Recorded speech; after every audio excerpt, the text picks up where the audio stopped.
Can you hear me, Twitch? Let's check with YouTube. YouTube is waiting. Twitch sees us. All right. And YouTube. And YouTube sees us. Excellent. Welcome to Code Hangout number 246, where we have a couple more spoilers. So if you don't want spoilers, this is your warning to watch the stream in a couple of weeks, basically. So yes, we're gonna look at our AI assistant.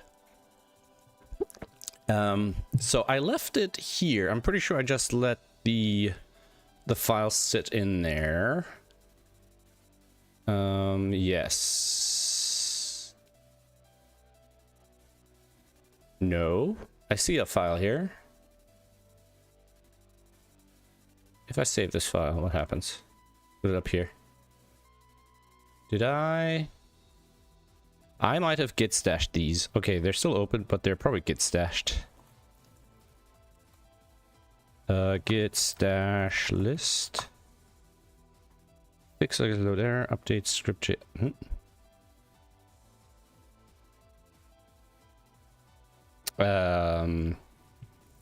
Git diff, yes, stash. Can I just git diff against the stash? Temporary git diff, git stash. Can I git diff against stash? I just want to git diff against what's on the stash. Git stash show.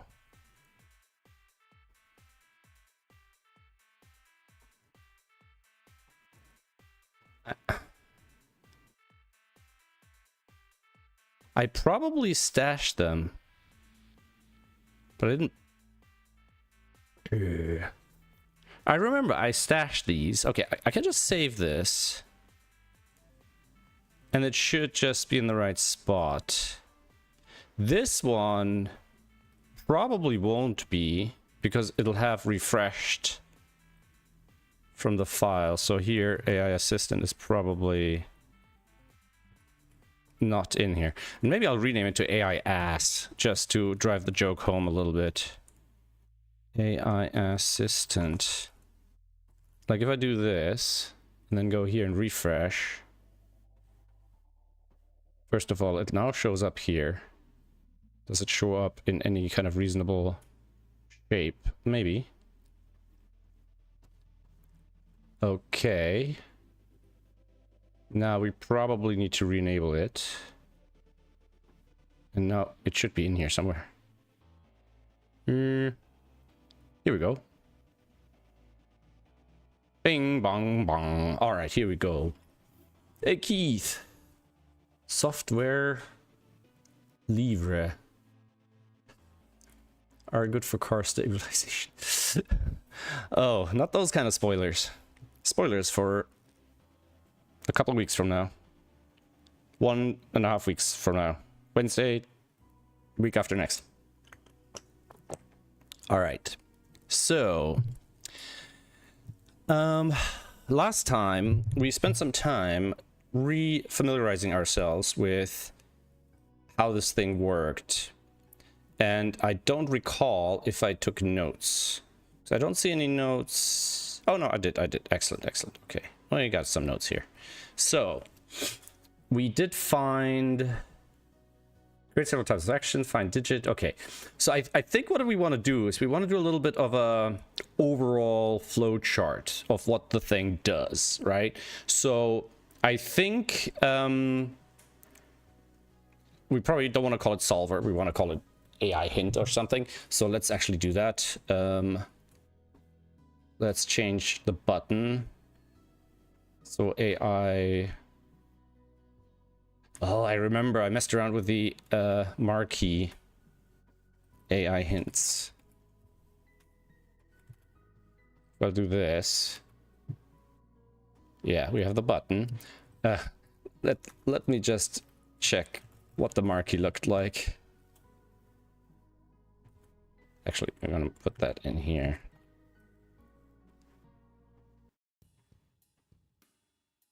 I think it's broken.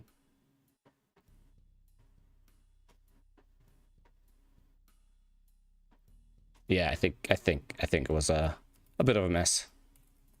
Let's keep it simple. The odds of this actually getting put together in time are pretty low. So let's do it this way. All right, so we have the button. We press the button. What do we want to do? We've experimented with this little interface at the top. It might be a little, well, I was going to say it might be a bit tricky to get it to work in all circumstances. We could also take over the space up here. I mean, it's not really a big deal if it interferes with normal puzzle solving. You know, it's not meant to be a real feature. But on the other hand, it's meant to be a real place to test out certain things, right? Why is this? Oh, because I don't have this one synced locally. Let's grab something simpler for now. Let's grab a New York Times from a couple of days ago. That should be cached.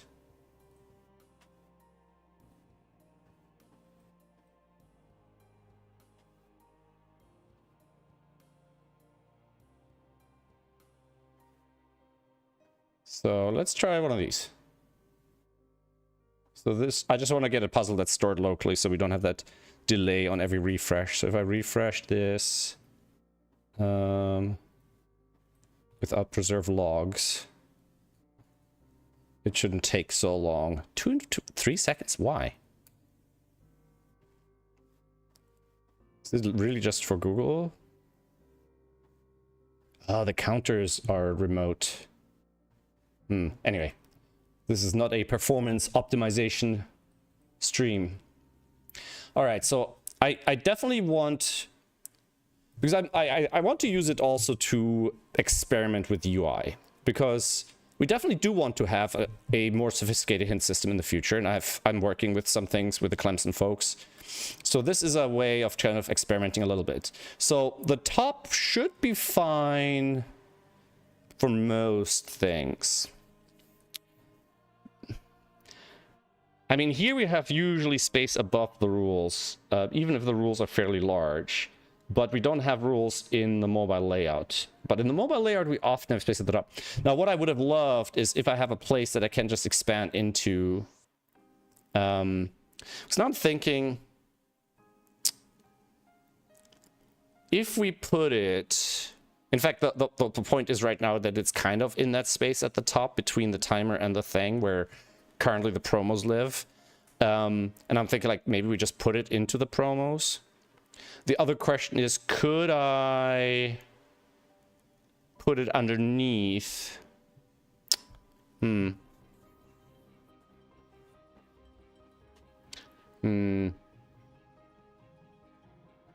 Also, I think on mobile layouts, the text would be larger. It'll be more like this. I mean, we could probably limit it to one line. But then having a scroll back is gonna be, ugh, you know. And the puzzle space is already maximized like this. It chose me to help you out today. Try, no, perhaps later. This doesn't even fit. We need to put these buttons above each other. All right, so I think the button should... How am I attaching this button? So if I disable AI Assistant right now, it doesn't remove this. Okay, we gotta clean that up a little bit, but maybe not right now. But it does fit the button underneath, which seems to just work. Yeah, it does seem to be part of the resizing algorithm. Okay. So I'm wondering also maybe it can fit into this space somehow. All right, I'm not going to worry too much about this. Let's get a minimum viable product working first. All right. And I remember thinking about this last year, and unfortunately, I didn't really write down the steps. So we've kind of taken a look a little bit about what the help should be. But now I think we're going to think a little bit about exactly how it works, like step by step, right? So press AI hint. Yeah, so we're gonna go like 1, enable AI assistant. 2, press AI hint button. So when we press the button, this is really to switch on the assistant. Or is it, right? So we have that button, but maybe switching on the assistant should immediately bring up the dialogue and not the button, and the button should be the interaction with the AI assistant. Although I do like the idea of having a specific thing that the user does to get us to request the interaction. It'll make it a little bit easier for us. So I don't think the button should show the UI. The button should request a hint. So maybe we don't need the button down here. Maybe we can make it part of this interface at the top. So in other words, that enabling the assistant gets us this little dark box, and that's where all this stuff happens. So in other words, we're enabling the assistant, that gets us the dialogue, which is a little tricky because we're enabling it from here. So we'd have to close the dialogue, pop up the new dialogue, which basically is this. Okay, so enable AI assistant, show start up dialogue. Then 3, show AI UI with initial greeting. 4, user presses hint button. So now the user requested a hint. Now this is basically where we have to decide how smart do we want to be. We don't want to be too smart. We don't want to create an expectation that this is a real thing, right?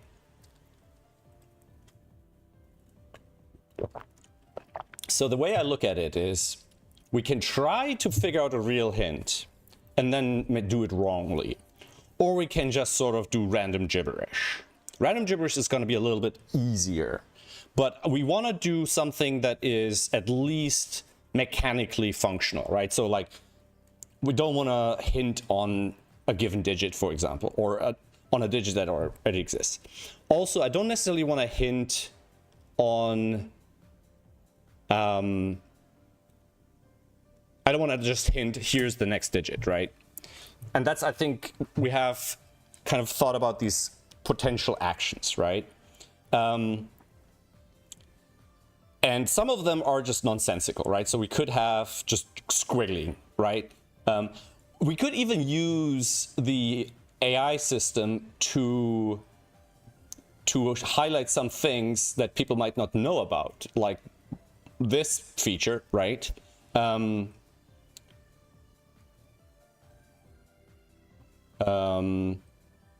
We looked into enabling the sparklies, right?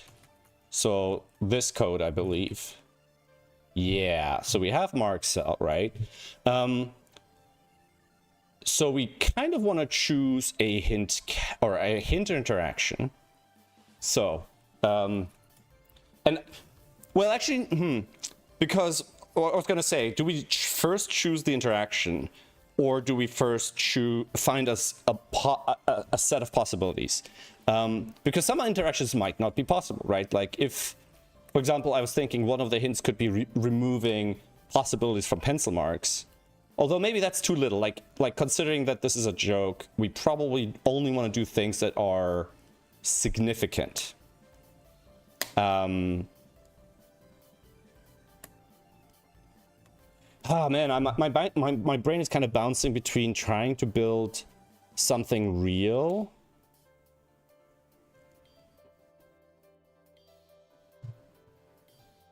like, do we want to figure out real hints we could give and then mess around with it? But I don't want to get bogged down in things that I can't do necessarily quickly enough, right? So let's see, we had the find digit action, we had a color action, and we had a pen action. I mean, I do like the color action for like basic sort of, we could almost do it basic education, like make it completely useless to the puzzle at hand, like draw the Fistomophil ring, right, and explain it and make it correct and stuff, but it might be completely irrelevant, right? Oh, I like, now I'm thinking about it, is like, I like the idea of saying, if you place a 3 in the corner, you might see a nice animation, right? So now, if somebody has the animation disabled, yeah. So I think we want to have a list of actions. Yeah. Because I'm just thinking like, okay, we could have a list of actions that we pick from, but the actions might not necessarily be possible. Which is fine. Maybe we'll just have a response. So we pick an action. If we can't do the action, the AI we have a response where it's just like, I'm not sure what to do here, right? So press int button 5. Select from list of actions. And I think this is where we kind of want to go next. So first of all, let's change where the UI appears, right? So we have handle settings change, attach, detach. And that's basically where we're adding and removing the button. Right. So now instead of create button, remove button, and we don't need to do app resize, right? Can I do this? Create, let's rename it to GUI.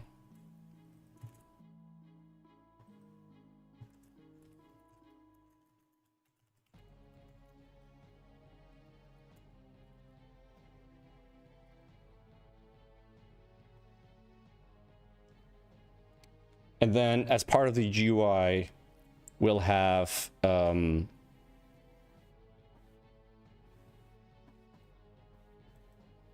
we'll just say GUI element equals this.GUIL blah blah blah. And then detach element, we'll just say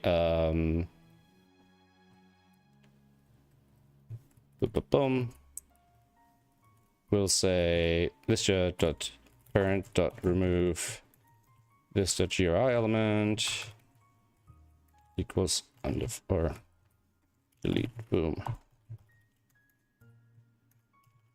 So now I should be able to have my UI up here, and then we'll switch it off. Okay.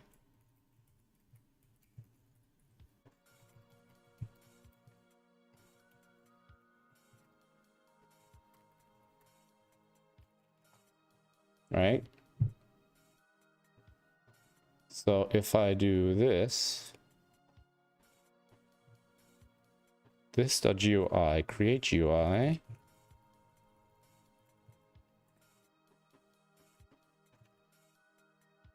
Oh, because it's the string, it's not the actual insert adjacent. If I do this, what does that look like? It doesn't return the element. Are you kidding me? Get element reference for... Yeah, that's something that's always bugged me. You must get a reference to the target element to the get element reference for each adjacent result. Frequent ways. New HTML before new HTML. It's with an ID. Last element child. So it's before end. So if I do this, parent.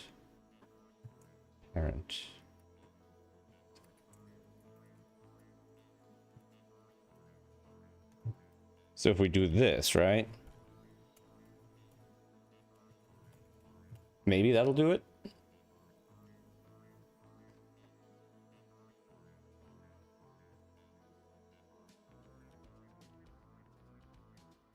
Okay. So then we'll just need to do this. Obviously, that only works as long as it's before end, so we have to be careful with that. Alright. Now I can disable that. GUI element. GUI element.parent is not defined. What? So if I put this over here, what does that look like?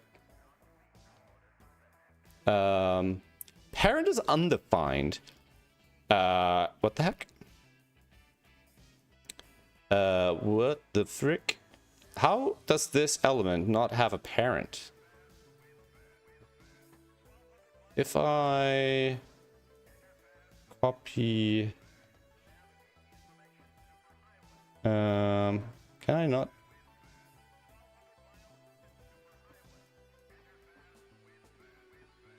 Open an elements panel. So if I say something like document.get element by ID. Okay, and then I say .parent. Parent element. Ah, okay. I don't know why I thought just parent would work. Why? Should it work? No, I guess not.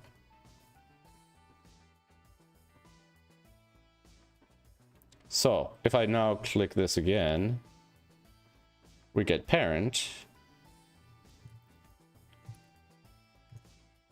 I think I can just execute remove on the element, right? If I do this,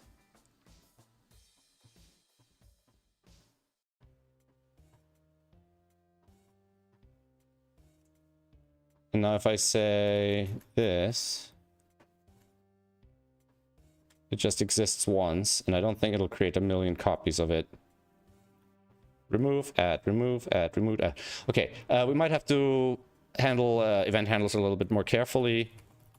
We'll I mean, it might also change a couple of times, so there's no point doing it properly right now. Yeah, you're saying that you should turn it off or on.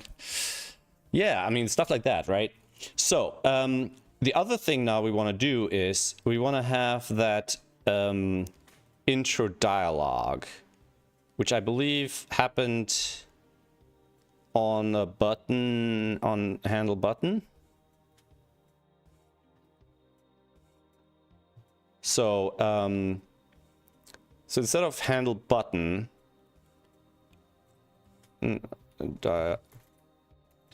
dialogues, now we're just gonna say show intro dialogue, right?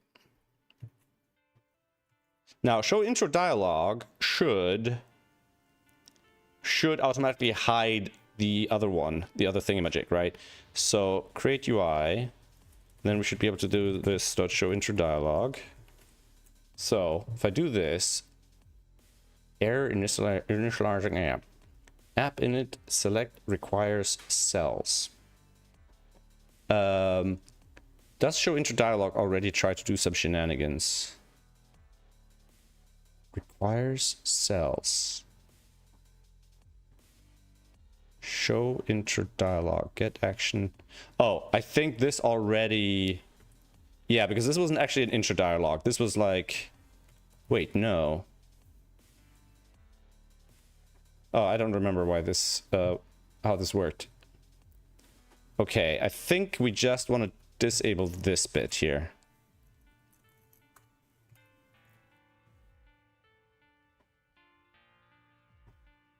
Now, no perhaps later should immediately...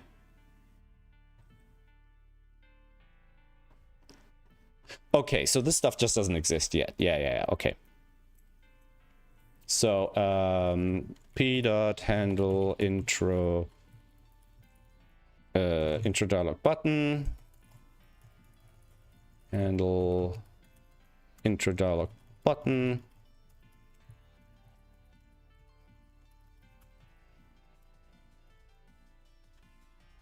Boop, boop. Button, I think. So we should be able to just throw that in here.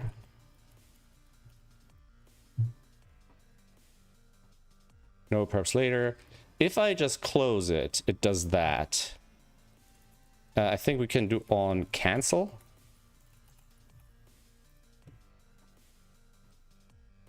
Okay, then it's undefined. No, perhaps later. Yes, try assistant. Okay, so here we're gonna, and we should be able to close this and open it, and then it'll close that dialog, show this. Now, if I say, okay, so then I can do that. Okay, so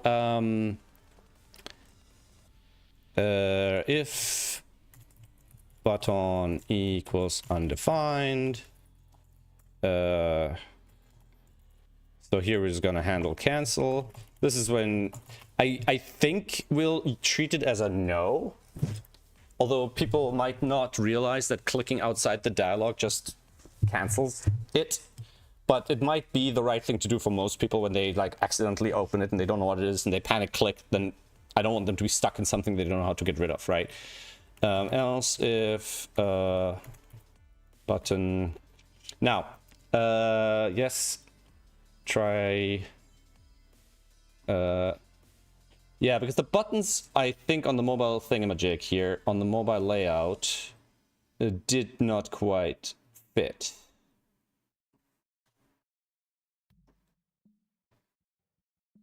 Although this is fine. Is it? It's fine, I believe. If I just get rid of the style here, like if I just do this, is that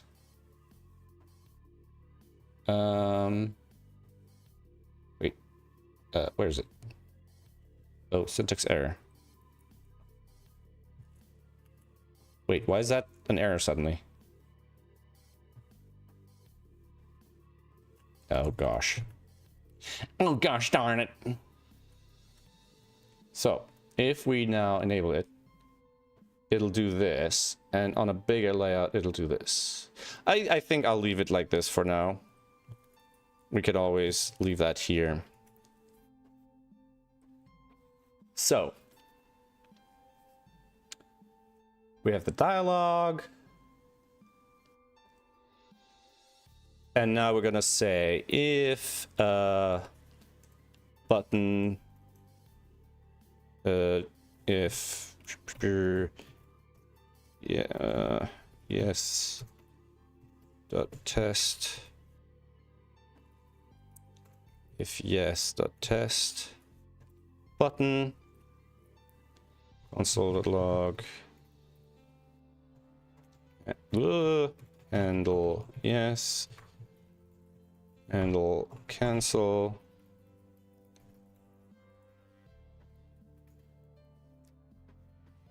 I think we'll just do this and then else. So we're just gonna do this, handle yes, else handle cancel.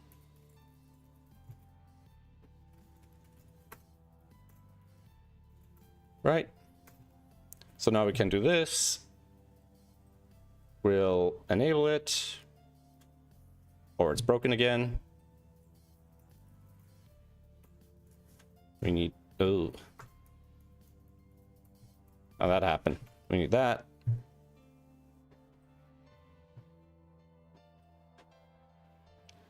Handle cancel. Ah.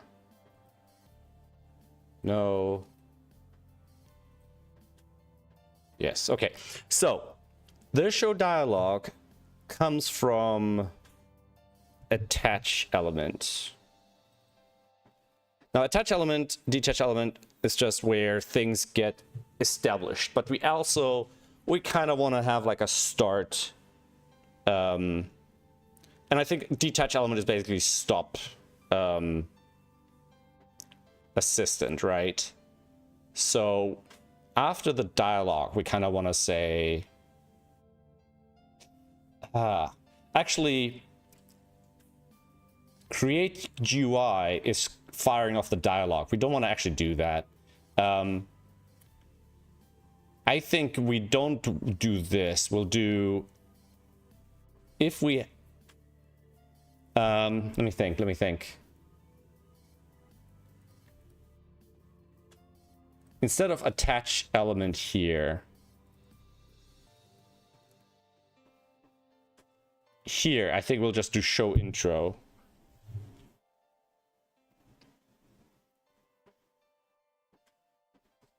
So instead of doing this, we'll just do show intro dialog here, which then eventually results in attach. So then we can do this, right? We'll get to the dialog, we'll do this, nothing. Refresh, yes, we'll do attach. But the only problem is this is on now.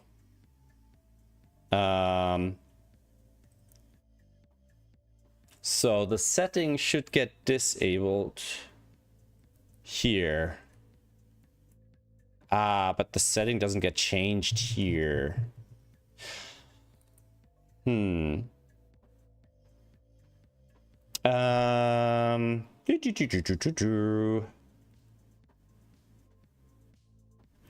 kind of want to disable the setting here. So on cancel, we'll do, whoops. We want to do set setting false. Now, I don't know if that triggers this on handle setting change again. It might. And it might be a loop. Handle detach element. It triggers detach element. So we want to kind of gate this. We want to say if this element, remove and delete. So that triggers detach. I think that's fine.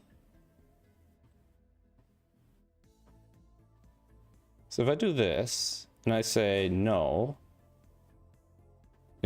why did it connection closed on the font? I don't understand. So and then we end up with detach element being triggered.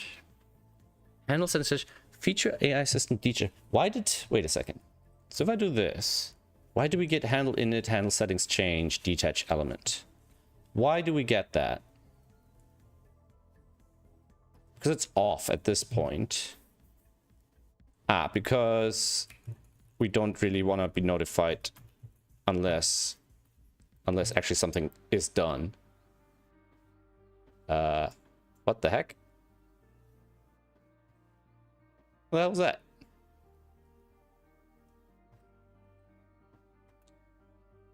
that? What's going on? The hell is going on here?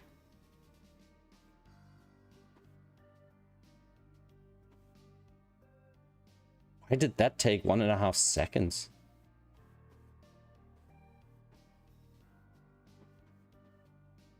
Okay. Yeah, there's some issues that I need to address. The site has kind of grown beyond the initial stuff that I did. So now the settings should be disabled. Now if I say yes, the settings should be on, but we didn't trigger the stuff. So then we'll do a handle attach element. Oh, because feature enabled doesn't get set to true. Well, okay. So I think this is all we need to do then. That's our startup. Yes. Now we're here and it's on. If I switch it off, I switch it on again. Say no perps later. It's not on. Not on. On. Okay.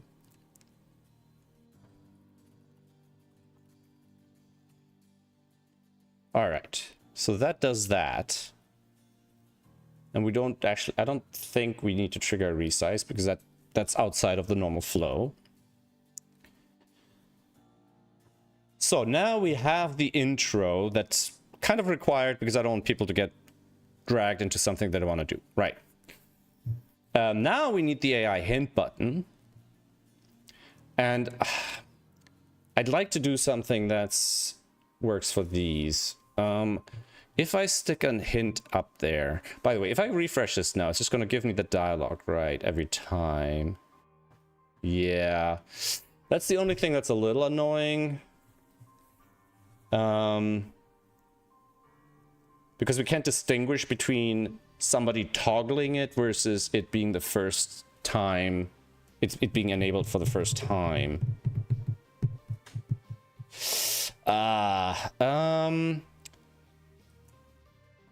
I don't know, actually. On toggle. Handle settings change. On toggle. If I look at the arguments here, what does that actually look like? True null. If I do this, false true. If I say true false, then if I refresh, it goes true null. So I can check if the previous one is null. So if I say next prev, right? And I basically say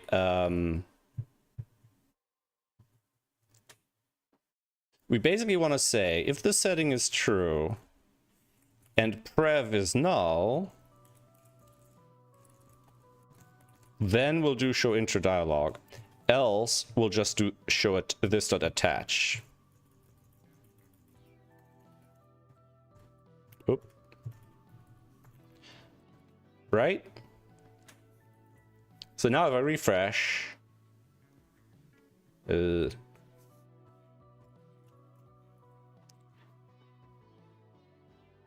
gives me the dialogue. Oh, because it's the other way around.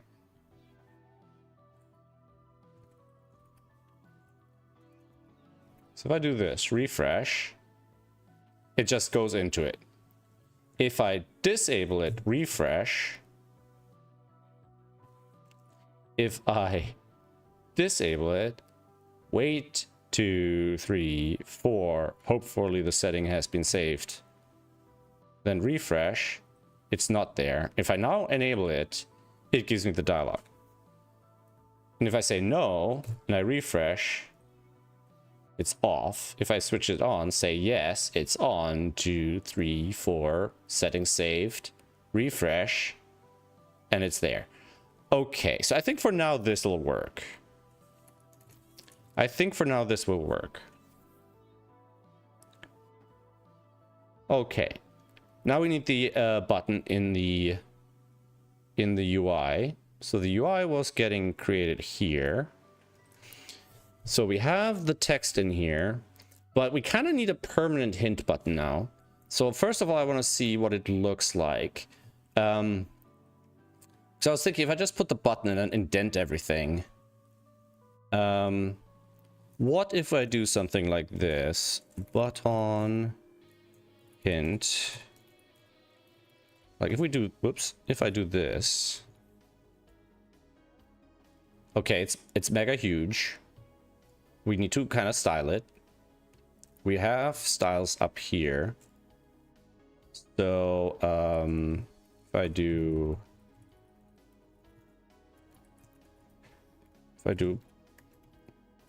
button, and we want this to be much smaller, much smaller. So we want this to be height 1 rem. Maybe 2 rem. Font size 1 rem. Line height 1 rem. This may be 1.5. And then it's nice and compact. So we'll throw these in here for now. So we'll say line height 1 rem, height 1 rem, and font size 1 rem. Why is it centered with line height 1 instead of 1.5? I disable that. What is line height in here right now? It's 3. If I disable that... Huh. Wait, height 1.5. Oh, font size is 1. Okay, so these all want to be 1.5. All right. Now, if I put the AI sparkle in here, what will that look like? So can I just stick that in here and expect it to work? Sorta.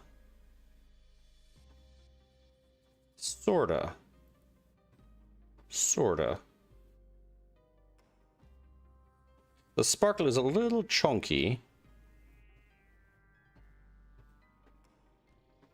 It almost fits. Do we want the button to be taller? Not really. We could make the sparkles smaller. Height 80%. 50.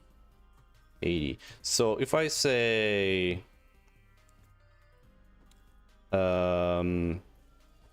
button SVG height 80%,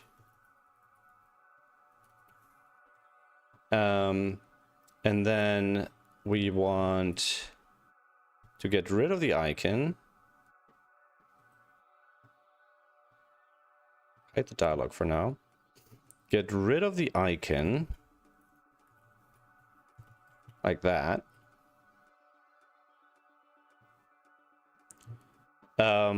Bring the button. So class equals AI hint. Position margin left. So we kind of want to... We have margins here 10. Height P margin 0.5 rem. We have... So that's padding. Top, right, bottom, left. So if I make this...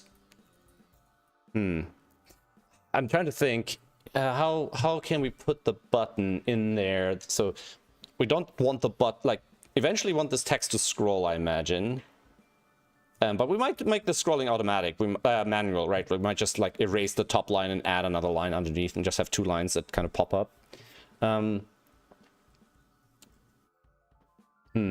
So if I say position absolute left 0.5 rem, if I do this, is it going to go absolute to the page? No, it's going to go there.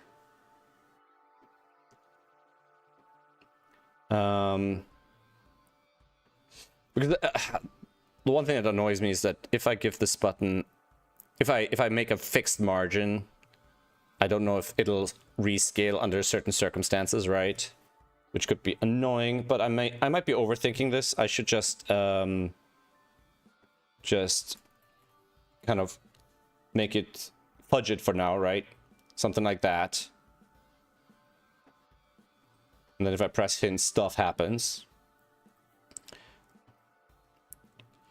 So instead of doing this,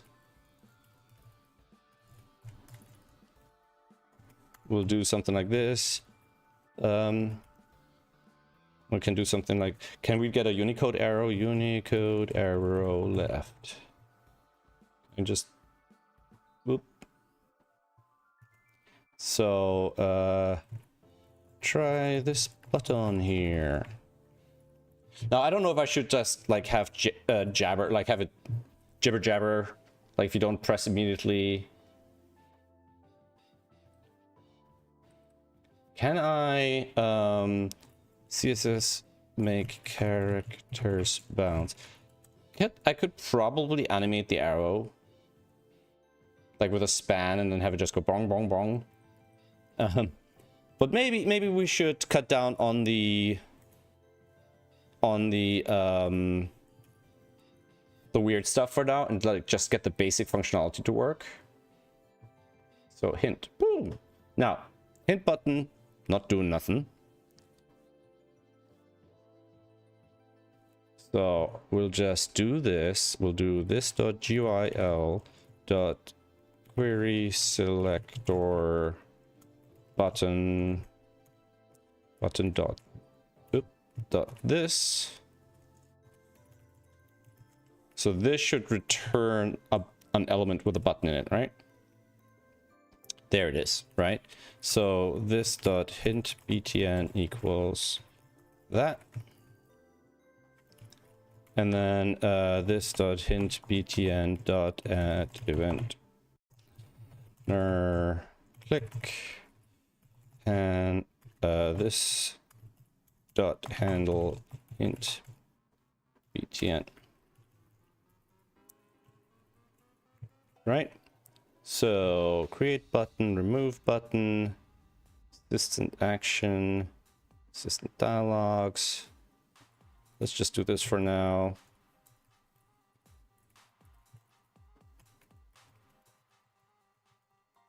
Just to make sure, hey, I click the button, a thing happens. This button doesn't have any click visual, which isn't great. Let's make sure it works on touch.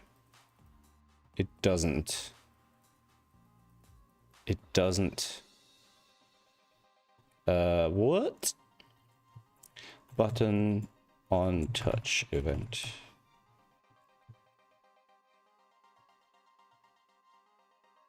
Button touch. It doesn't trigger click event. I'm pretty sure click events are supposed to be universal. Transparent, like, no. That doesn't sound right.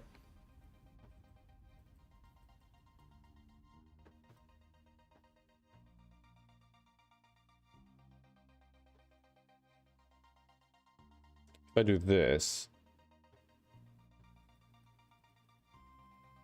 I can select the text. That's weird.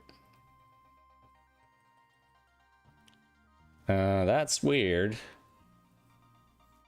Touch versus click drag. The click event usually requires both mouse down, mouse up, touch to occur at the same element if the user moves their finger slightly.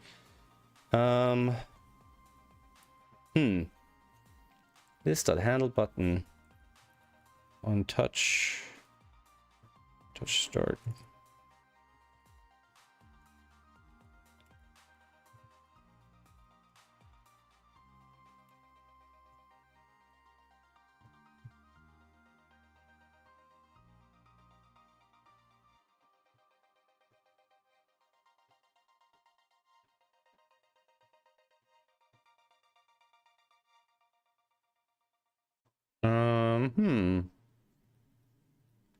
Am I...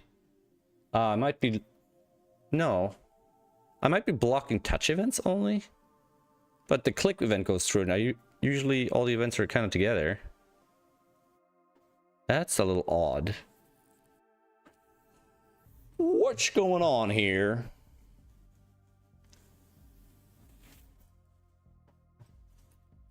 If I do this...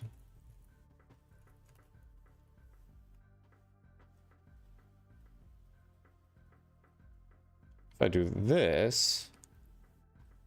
It gives me this button, right?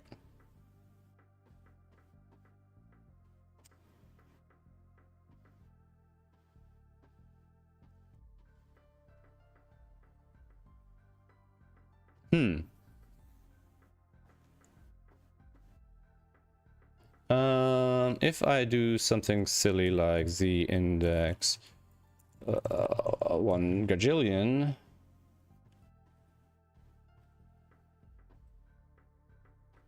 why is the button bigger suddenly? Wait, what?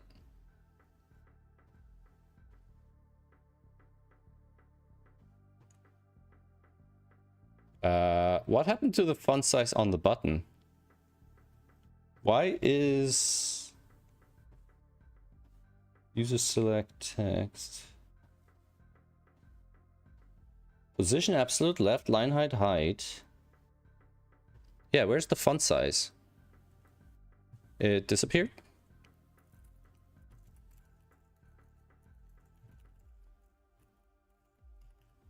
That's weird.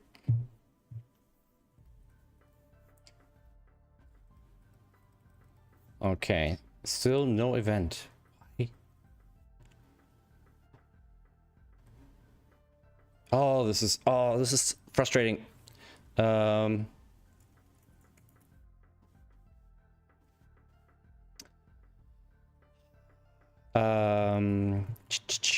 I do window dot touch start, window dot touch start. So if I do this and I just click, oops,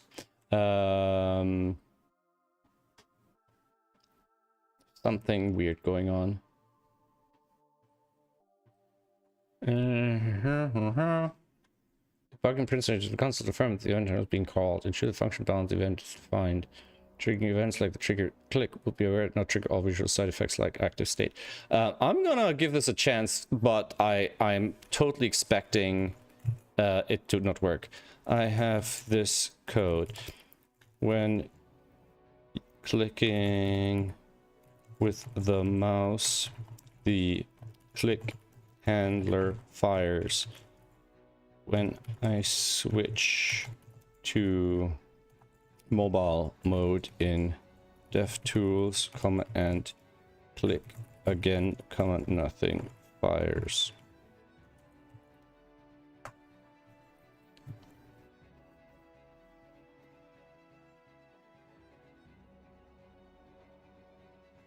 Click with a space. There's no space.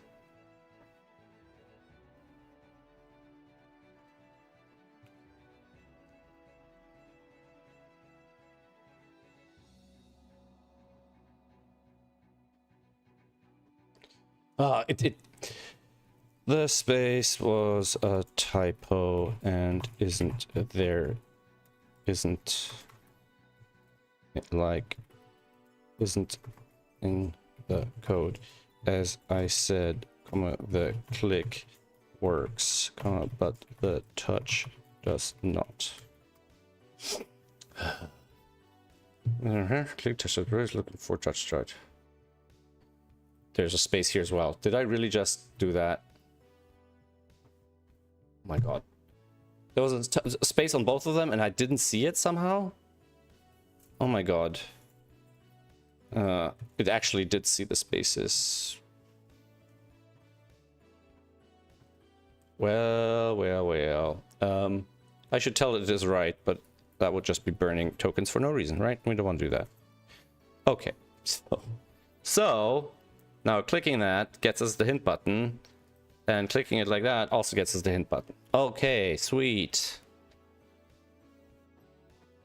That's so weird. So wait a second. So this still doesn't work though, right? Like it'll work, click, and then it doesn't work here. Okay, so we do need both events. Interesting. Can I also do this? I don't think I can do this with add event listener, right? Yeah, I cannot. All right.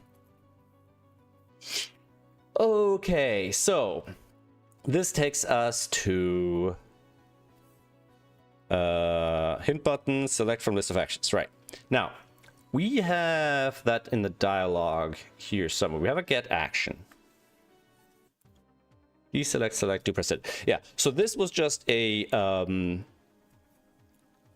thing. like a proof of concept implementation. So now we basically want a list of actions.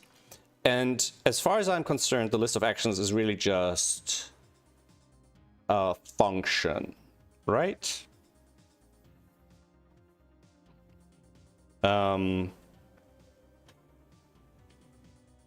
Or I literally just say, hey, how many actions do I implement? And then pick a random number, right? So assistant actions. So we'll just say something like p.action a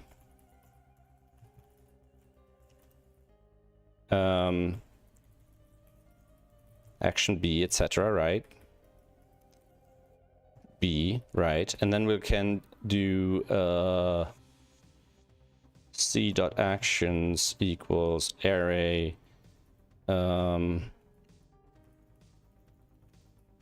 action A, action B, for example. I'm just gonna say action A, boom, action B. Now, in the future, we might want to homogenize some code, so the actions might actually be JSON data, you know, where, let's say, there's some text, like each of them have a text, a startup text, or a startup text selection, or whatever, right? Like, we'll get to it, we'll get to it. So, hint button. Handle hint button. We're gonna do something like p.trigger hint. Something like that. And then we're gonna call that from here. Just so we have our handler, but we also have a generic function that get in the API that can get called from anywhere, right? So c.actions,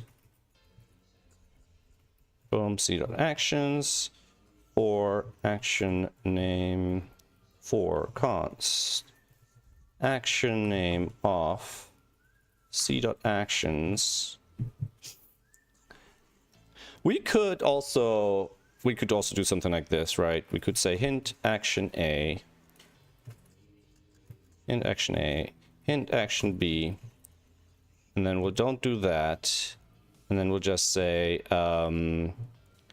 JavaScript get method names on object. Now, actually, I'm actually gonna just look at what I'm doing with the handler stuff, right? Because I have this little bind handlers function here, and what it does, and I think that's in utilities, what it does, it basically finds all things that are prefixed handle, and it basically makes sure they're bound to themselves, so I can just use them as handlers, right? Get object, wait, what? Get bind handlers object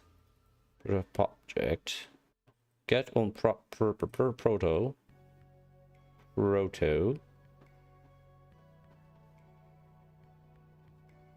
get prototype off. Okay, so I think if I just take this and then I'll go to here to here,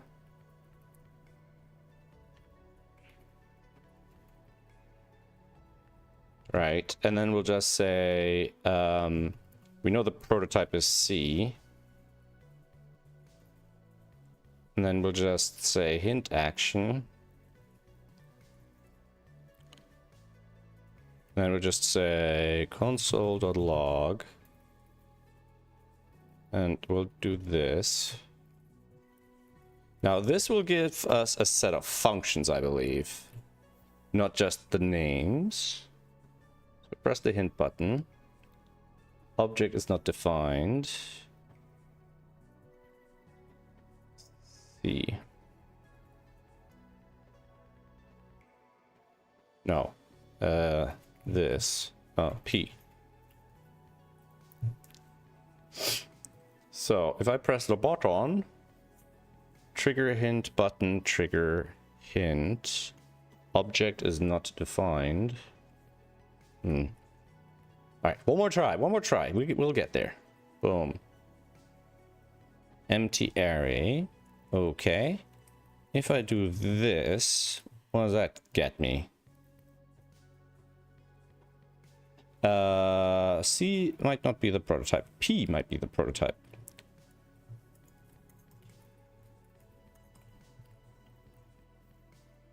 C is the constructor. Aha.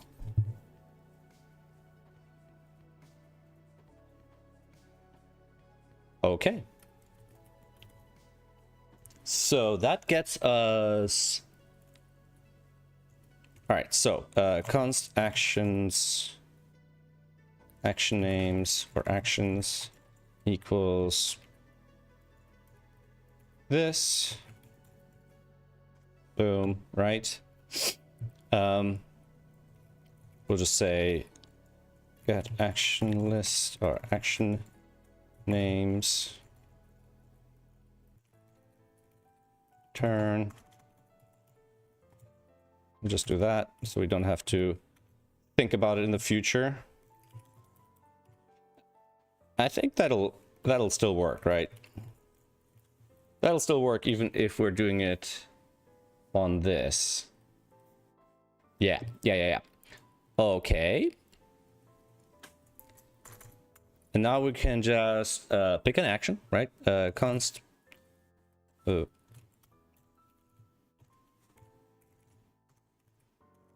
Picked action equals actions math.random times actions dot length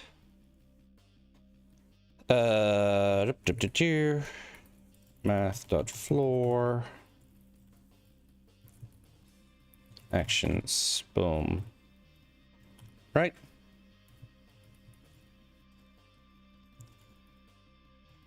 And that should get us a specific action and a different one every time I press the button. So I can just hit the button, hint action B, hint action A, B, A, B, A, B, A, blah, blah, blah. Okay.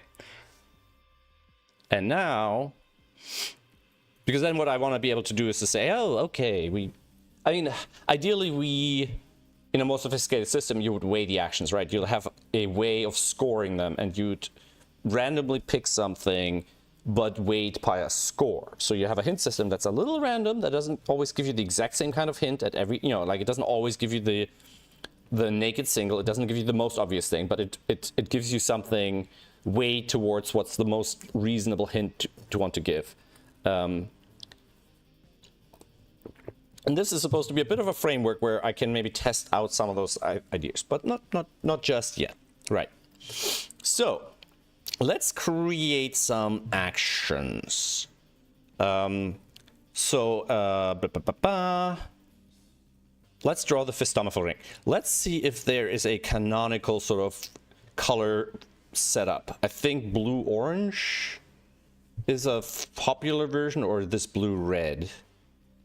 So let's do this, right? Let's just say hint action no op, right? And then hint action p ring, right?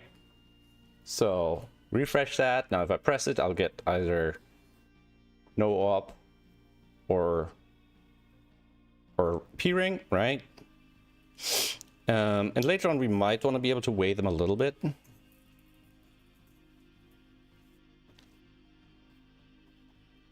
And then for the fistometal ring, we now want to be able to kind of... Now, yeah, so the other thing I want to test here is to have sort of a multi-stage thing. Because now I'm thinking like, okay, if somebody has colored their puzzle, we're going to mess up the coloring. But that's okay. We kind of want to be able to... A, it's okay because it's a joke. And B, I actually want to be able to kind of test to have a multi-stage thing. So it says like... The AI will explain the ring, and then it will clear things up again, or something like that, right? And we might even want to experiment with the buttons being part of this UI. So it could be that we don't just have the hint button here, but the hint button actually goes away. And then like there's a button at each stage that the user needs to press to move on to the next stage. And at the end, we're going back to the hint button.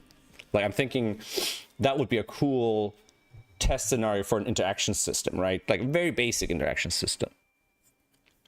All right, so what we want to do here is we want to do, first of all, we're going to get some references.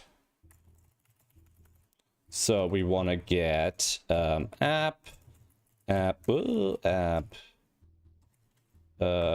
puzzle, right? So we want to do framework.app.select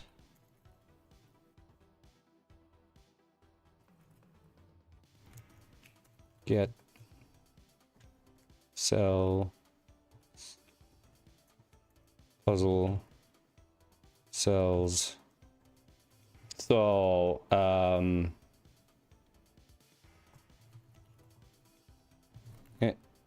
so we should be able to do something like app.select puzzle.cells, for example, right? So if I do this,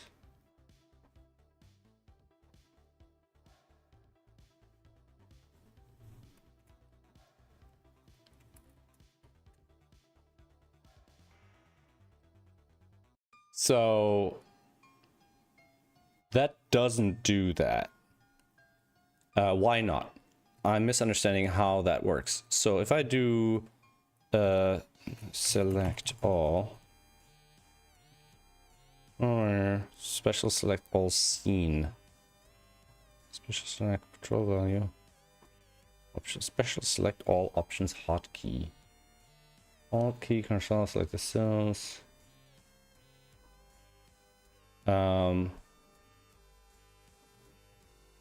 Special select all scene. One second. If I do this, and I'll look for handle key up, change tool. No, I want to find the control A handler. Handle key down.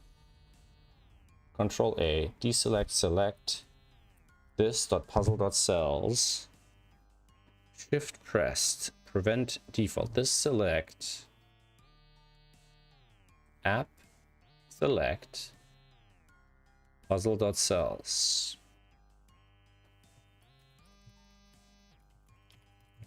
So cells, right? Selected cells before and after. So if I do this, right, clear that, press that, press that, press that, press that. Oh, because we're not actually executing. All right. This, boom. There we go. And I think we can just, if I do this, it'll be excluded and it will always be the stomachal ring. Handle picked action.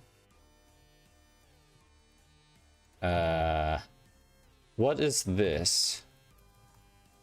And what is this picked action? Am I barking up the wrong tree? Maybe I'm in the wrong context here.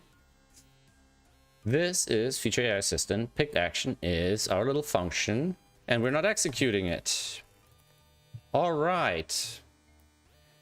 I'm getting rusty. Holy moly. Okay. So that kind of works, right? So I guess what I would love to be able to do is in a couple of steps. Now, there might be a little bit of a problem where if the user messes with it, the whole thing is going to get kind of mashed up. especially if I say select something, pause, and then color it in.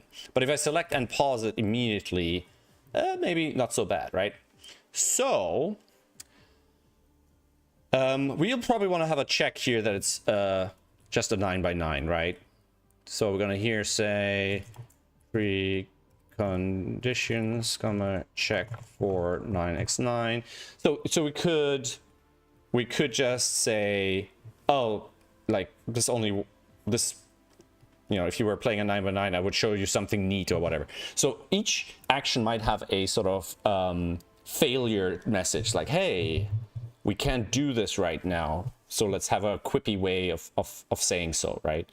I think I'll go with the red and blue. So I think what we're going to do is we're just going to select all the central cells. I think all we want to do is like a filter on the cells, right? So framework.app.cells, no, .puzzle.cells. Hey guys, hey Poochie. Hey, welcome home. How did it go? How'd it go? Hey, babe.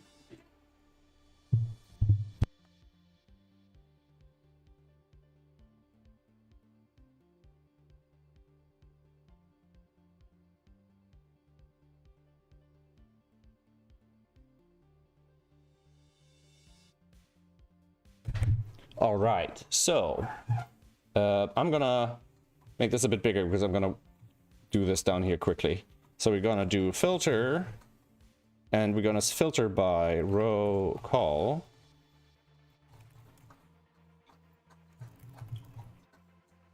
Right? We're gonna say row equals 1. Yeah.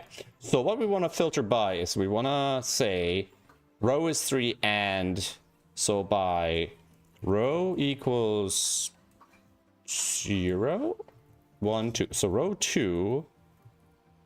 So our first thing is and call is greater or equal to 0, 1, 2, greater than 2, equal to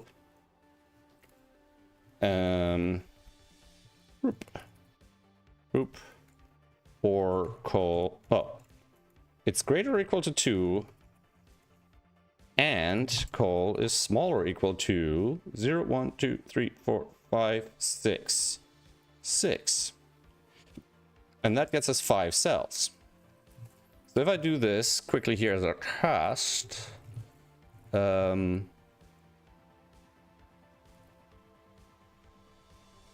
if I say app.deselect and then app.select puzzle.cells filter, that should get us those cells in the first row selected. Boom, like that, right? If I do this for the call, and then I'll say and row equals 2 or row equals 6, right? Now, and let me disable that quickly because it's getting annoying. Check on finish. Don't pause and start on. Here we go. So if I press this button, we'll get that, right? And then we'll do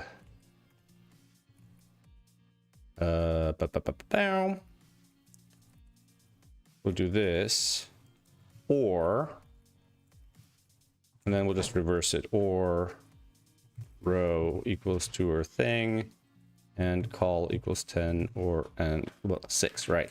And I'm trying to think, is there a mathematic formula I could apply? Probably to make this shorter, but this should also do the trick. There we go. So, and then I'll just make a little const here. Const filter ring.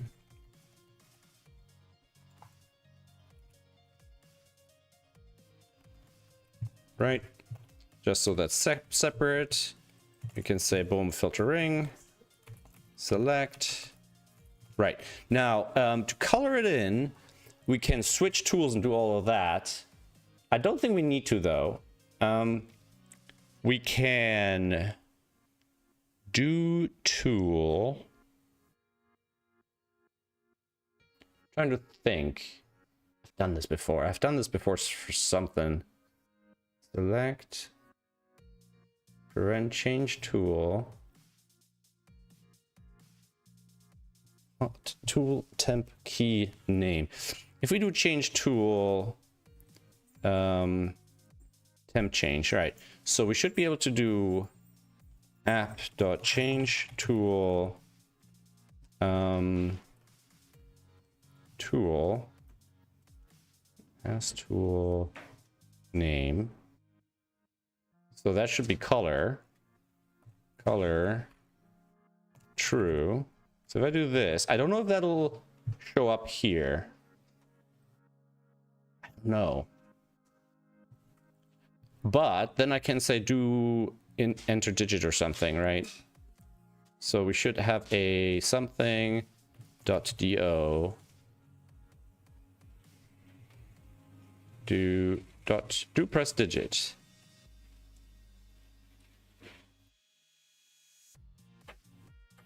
Yeah.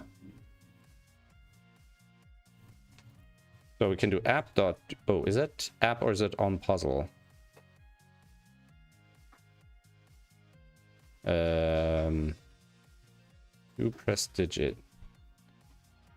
I think it's on app. Handle tool button digit.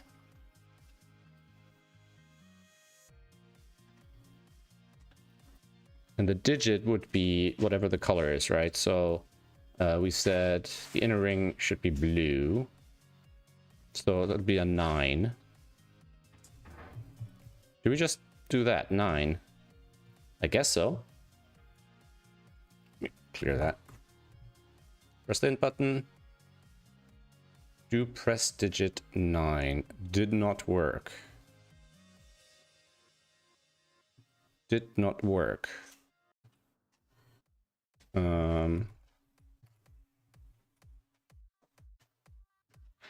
Int. Okay. It doesn't reach to press digit. Frame work.app.do press digit 9.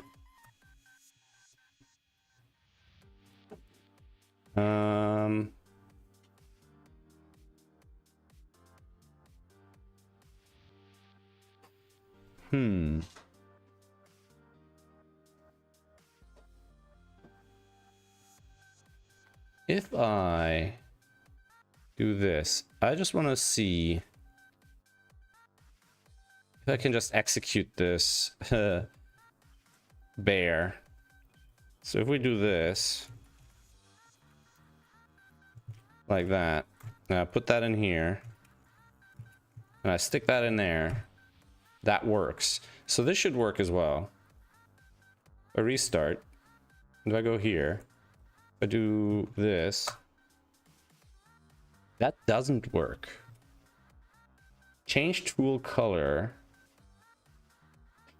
I think we might have to change tool color. Handle tool button, tool to action, this dot tool. Tool. Change tool. I'm trying to think. We might need to wait for the event handlers to kick in. I'm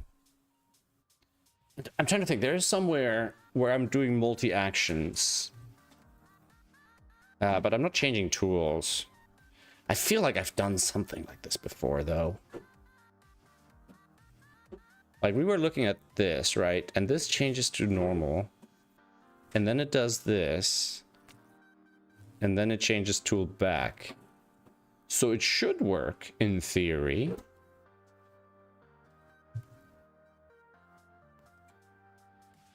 Like if I'm in color and I'll do framework.app.from P81, Now just 1, 2, 3, 4, 5, 6, 7, 8, 9, whatever. 1, 2, 3, 4, 5, 6, 7, 9. You see, it works even though we're in the color tool. So here the change tool works. Framework.app.tools. Color with a U. God damn it. God darn it. Gosh. Blimey. All right. Yeah, there we go. Yeah, I really haven't done like basic Sudoku pad coding in a long time.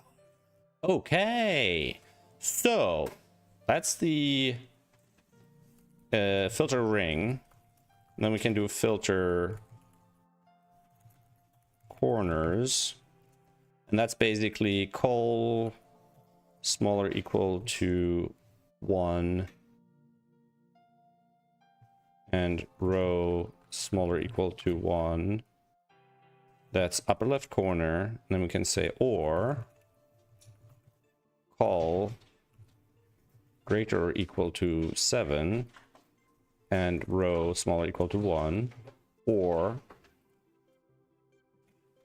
row greater or equal to 7, or that. Right. And then we can say, we do the deselect, we do change tool to color temp, we'll do this, and then we'll do filter corners, and the color would be 7.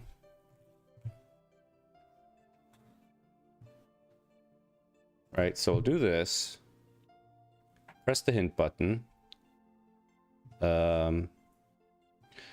call greater or equal to 7, and row column is greater or equal to 7 and row is, that's the upper left. Column is greater or equal to 7 and row is greater or equal to 7, or col is smaller or equal to 1. There we go. And we need to deselect again before we do this. So the deselect goes here. And then we can just do a change tool afterwards to get back to whatever tool we were in before. So restart. Boom. Hint. Bing. Right. We'll do this. We'll change tool color. We'll first do select all. Right, and then we'll do press digit. No, we press delete. Do press digit. Action. This dot act. Do press digit. How do we handle delete? Control Z, Control Y, Control A. Escape. Page up. Backspace delete. So we kind of have to do this, which is a bit awkward, but okay. So then we want to do delete.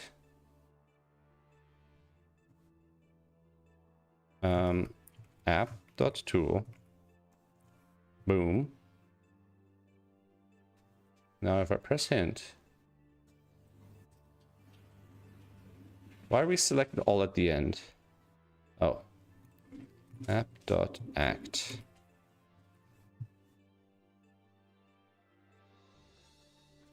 If I do this and if I do this and then this and then this and this and blue, and now I press hint, we'll end up here. And if I go undo. Okay, let's restart. Actually, let's refresh. Now if I press hint, 1, 2, 3, 4. Now, restart. Control A, orange. And then I select this. I want to get back to the state. So we do hint. And we do 1, 2, 3, 4, 5. So we don't get the selection back, but I'm okay with that. So 1, 2, 3, 4. So then we'll do await, sleep,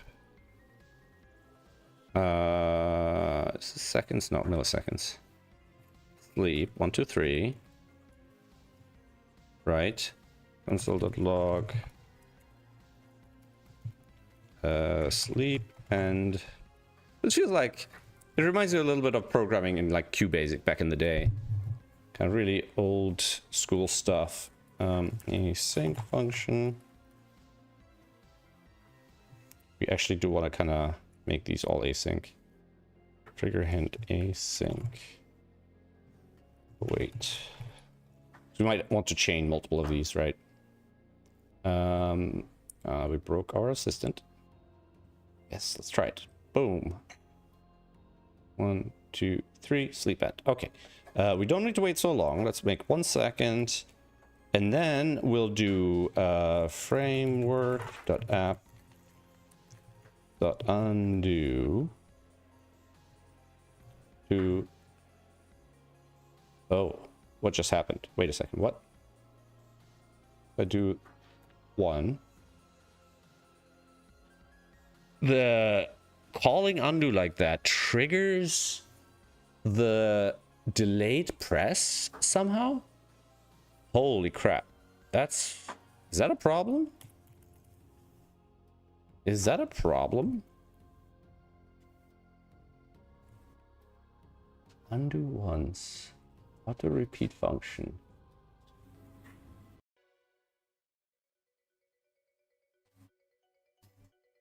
How? We can just call it undo once. Because how does it know to stop auto repeating? How did I handle that? You have to press it again? Oh, it does the whole, holy moly, okay. Key down, okay. Any of those stop the auto repeat. Oh wow, okay, that was a weird implementation. So we'll do this. We'll do 1 2 3 4. Let's do orange. Hint. 1 2 3 4. So it should be 4. So app.undo once. 1 2 3 4. 4. Let I equals 0. I smaller than 4. I plus plus. Boom. So let's restart. Let's refresh. Let's get the hint. And gone. Cool.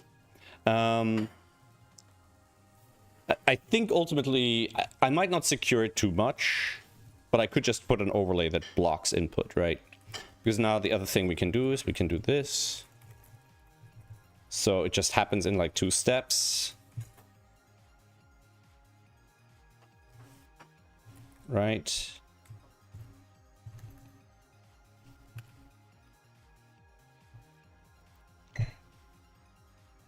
So if I say hint, we might want to do the deselect after that. Because I'm wondering, we could also do a tiny fraction. Like we could do something like select sleep 200.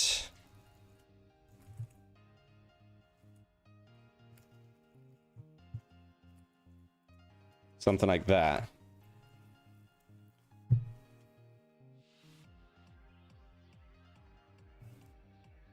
Maybe even faster. Hint. What about if we do it slower?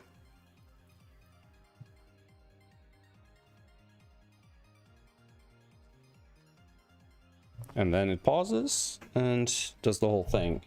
Now, if we're starting on a different tool, and we'll do this, and now we'll say hint.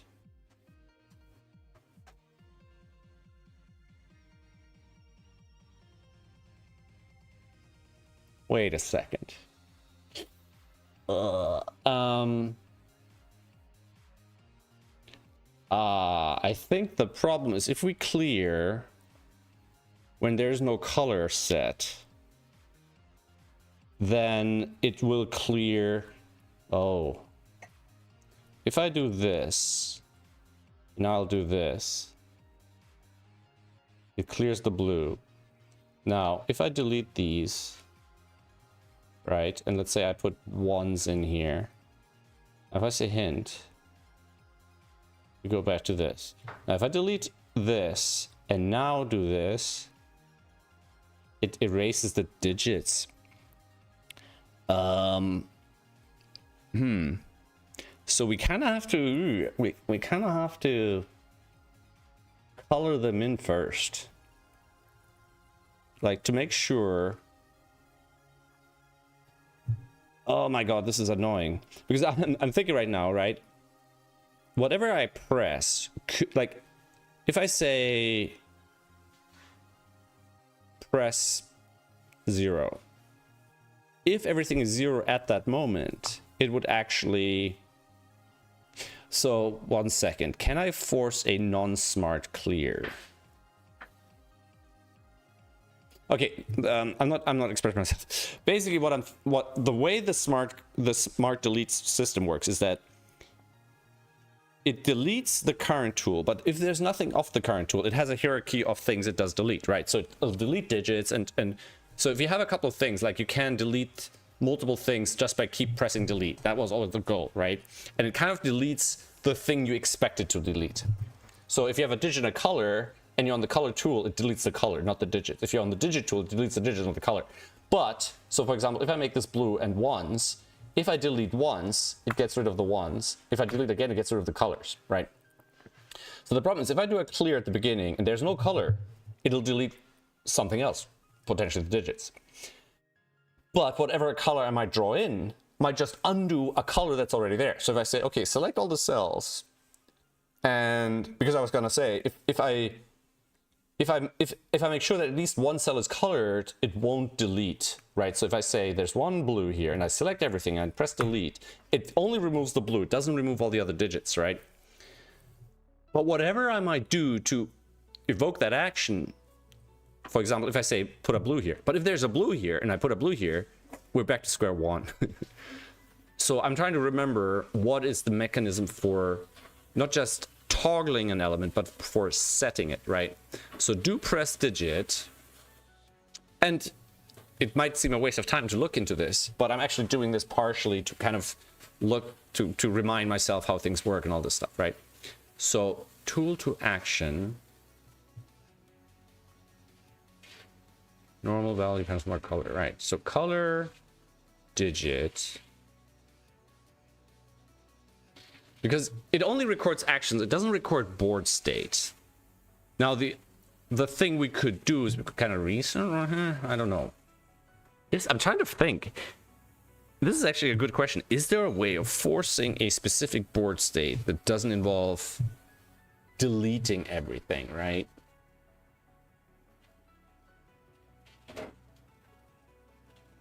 No, because the problem is the action system doesn't concern itself with the current board state. It concerns itself with what the user is doing. And the user doesn't set a digit. The user toggles, right? So the problem is, so for example, right, if I want to erase whatever colors there are, I can't just select all and delete on colors.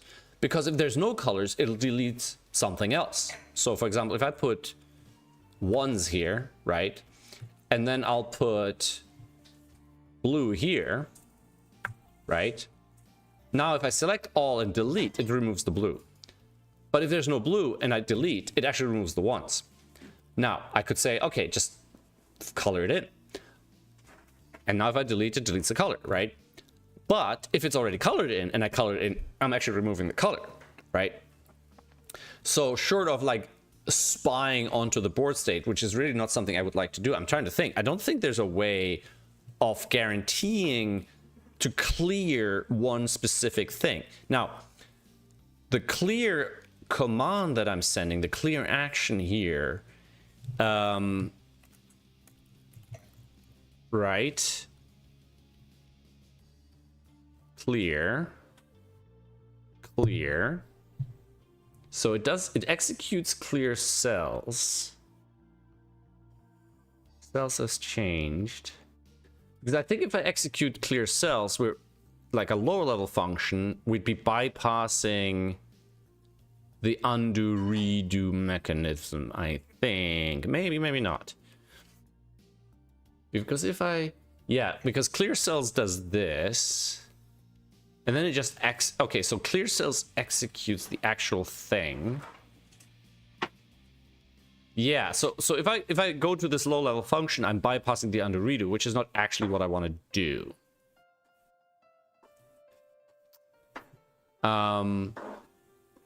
I think, now that I think about it, I think when I've done something like this in the past, I actually did inspect the cell state first.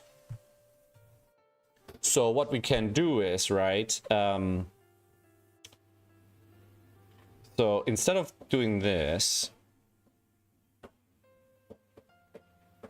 so let's do a return here, then for const cell in puzzle.cells.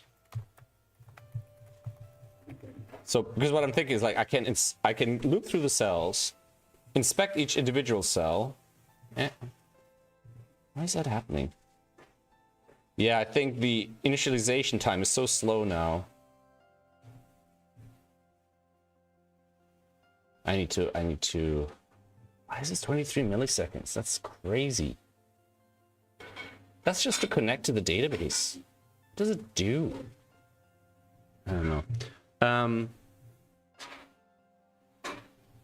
Why is this just giving me numbers? Wait a second, what? That should just be a number.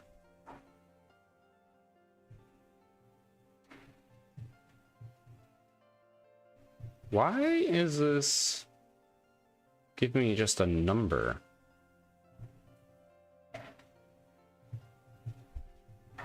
Is this just giving me the... Oh, off. Yeah, I don't know. That syntax never entered my brain correctly. So if I do this, and now I can inspect the cells, right? Slice 0, 1. Let's just do this. And then we'll do get prop, which is a very low level mechanism.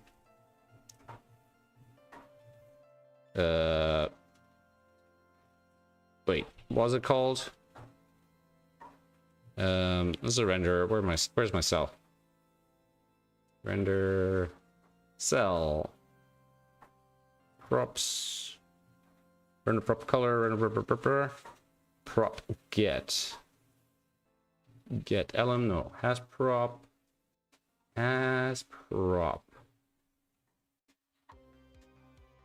color. Has prop color. So if I do this, ooh, I smell rice. It smells so good. I don't know why rice smells so good to me. False. But if I do this, true. If I put a 1 here, 2 here, color still true. If I delete the color, false. Right. So this will give us the cells that have colors in them.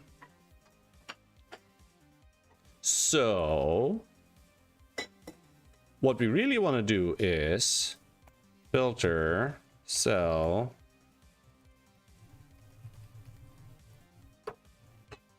this, and then we kind of want to do selection just on those, right?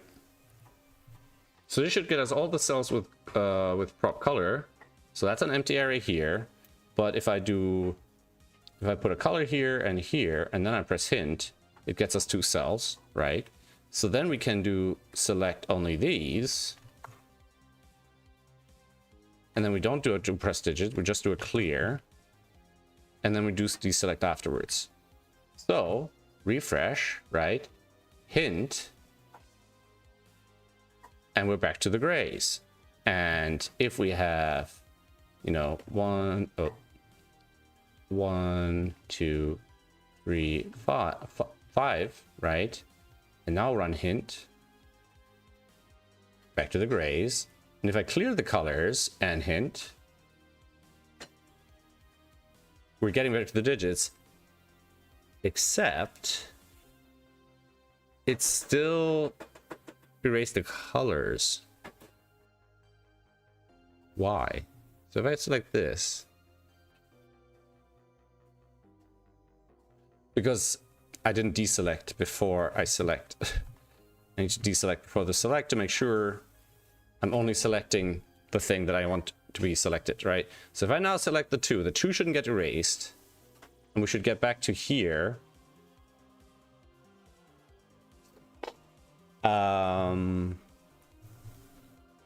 I think if this becomes a no-op, then we're undoing one too many steps. Because if this becomes a no-op, you see, because it feels like we've undone one extra, right? So if I restart, if I do everything red, and then I make these green, and now if I press hint, and I put a 1, oops, I put a 1 here, now I press hint, and it seems okay. Now if I go here, delete, now press hint, yeah, it undoes the delete. So okay, let undo steps equals 3, undo steps, and then here we'll say we'll do const color cells equals blah. Then we'll say if color cells length is greater than 0, then we do this, and we add 1 to our undo steps.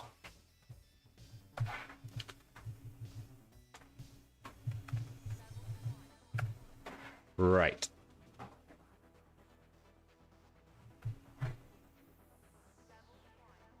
So if I do this and delete, and now run the hint, we get back to here. If I undo once and run the hint, we get back to here. If I redo once and run the hint, we get back to here. Cool. And that's kind of what I want to do. I want to build up a little bit of a toolkit here. So we want to do, say, for example, clear tool.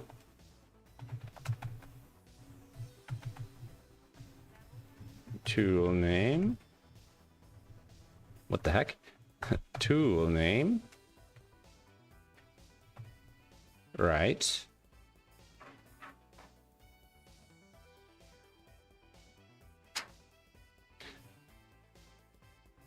Actually, I think we'll just rely on whatever is the current tool, right? So we have this, right? So we can say app.tool. And then here we're gonna do return false. Here we're gonna return true.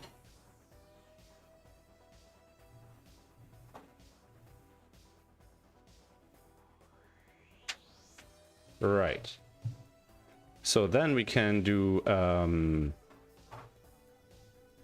return here, and then we'll do a console.log boom this.clear tool. So that should now either return true or false according to if it actually did a thing or not. It's false. It's true.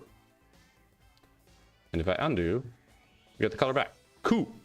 So that we can just say if boom undo steps plus plus.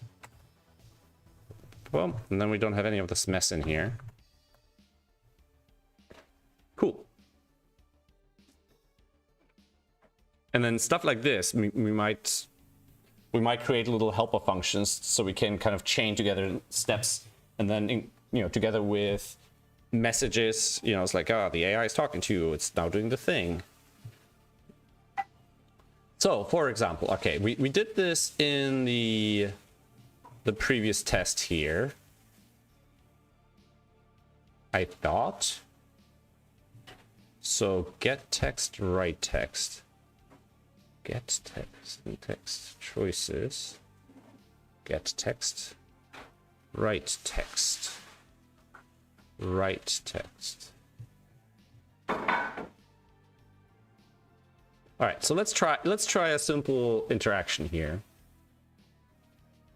So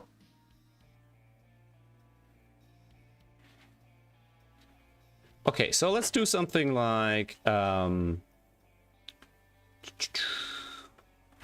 so we're gonna do something like this. Write text. Let me show you something amazing with some coloring. Right.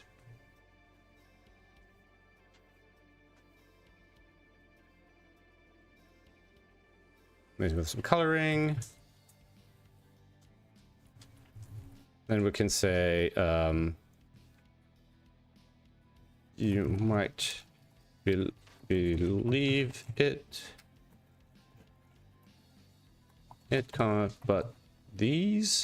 But the digits in these blue cells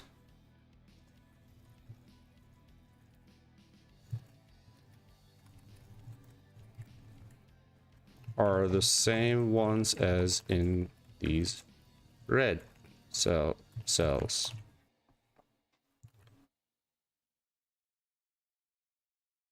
So if I now do this, and I say, let me show you something amazing. You might not believe it. These blue cells are the same ones in these red cells.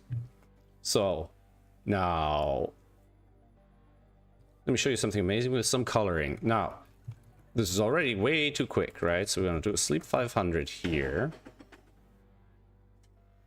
You might not believe it.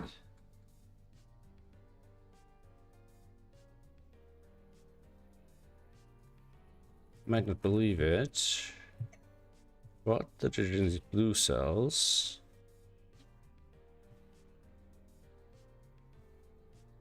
The same ones in these red cells. So I kind of want to do the text before the action.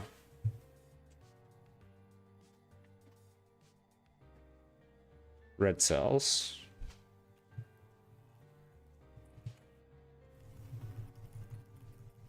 Amazing. Come on, isn't it?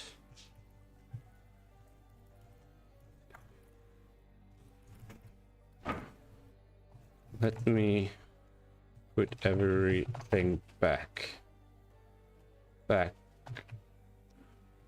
how it was now. Boom. And then we can like sleep maybe 3 seconds. How it was.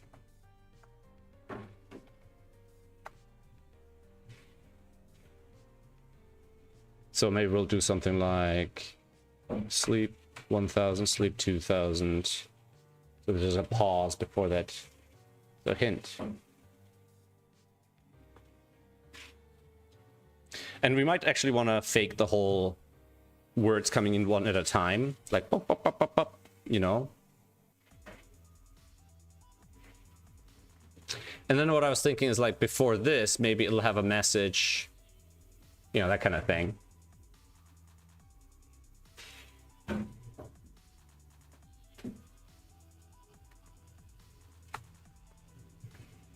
And then this, maybe we can script it, you know, have like some sort of meta instructions where you say, hey, with this message, do this action with some timing and stuff. And then, or at least have the timing be, have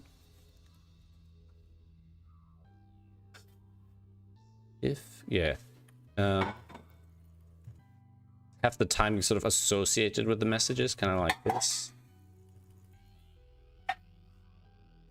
You select change tool, deselect, change tool. I think we want to do this at the end altogether. And then this could be a prototype for one cool action. This is actually, you know, this is hardly shenanigans, but, you know, I don't mind actually throwing in a curveball here or there, like having a real thing that could happen that makes sense, right? Just to throw people off the scent, if you know what I mean. So, and let's do a silly, simplish one, right? So let's do like one that just draws a checkerboard, right? Hint action checkerboard, right? So if I do this now and I press the button, I might get that. Right. We don't want that. We can do this now. And now with the checkerboard, we can kind of do this. It's like we can do something silly like we should probably always have a short pause before anything appears. Come on, I don't recognize this game. Let me try something. And maybe I'll actually kind of just start in one spot and then just keep going. So for example, is a chessboard is white or black in the upper left corner? Not shopping. White or black in the upper left corner? Well, I guess it depends which way you look at it. But these seem to imply it's white. So what I might do... can we do a purple chessboard? If I just go diagonally, right? And then wrap around to here. I'm just going to keep going on that line. So, because I was thinking like, oh, I can go along a diagonal line and just fill it up, but it's not actually necessarily going to work properly. And try something, and then we kind of do the same thing.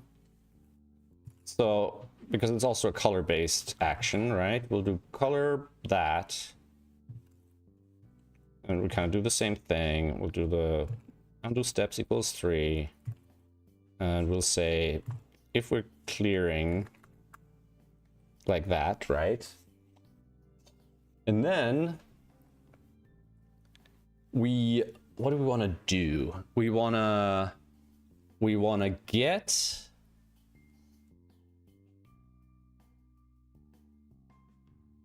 We could randomize them. Right. How about that?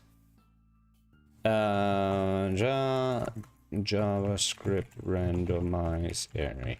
Is there an easy way to shuffle without having to actually implement it? Right.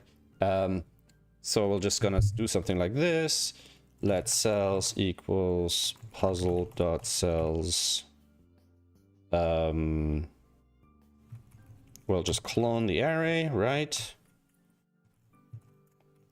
So while cells dot length is greater than 0, on cell equals we want to grab a random cell and pop it off the array. So we'll just say yeah,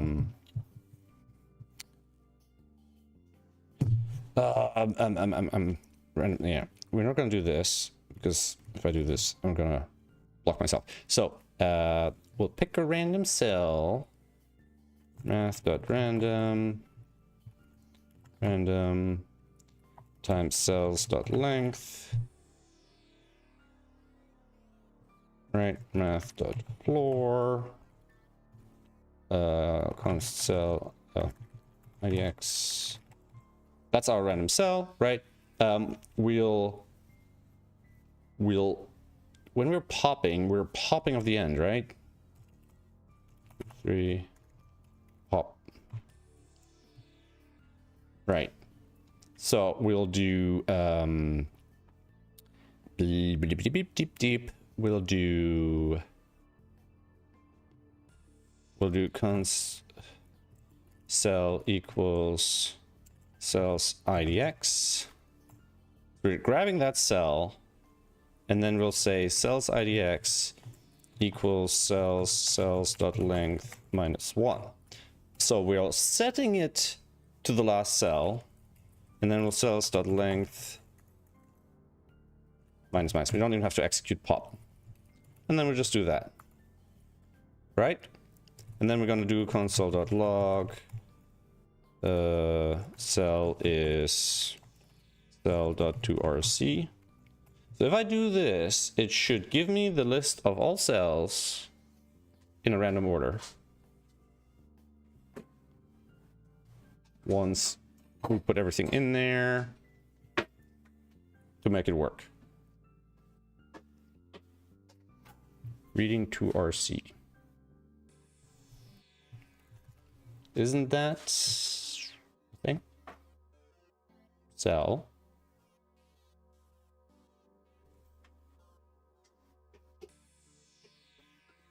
Isn't 2RC part of cell?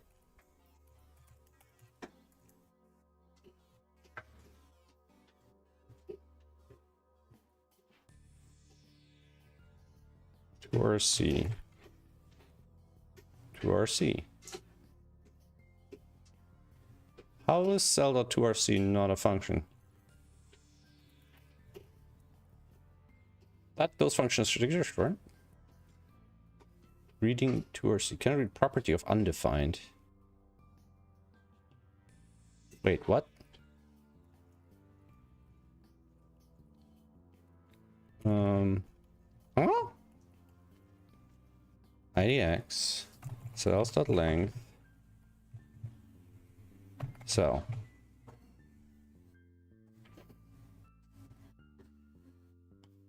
IDX is undefined because I use square brackets here.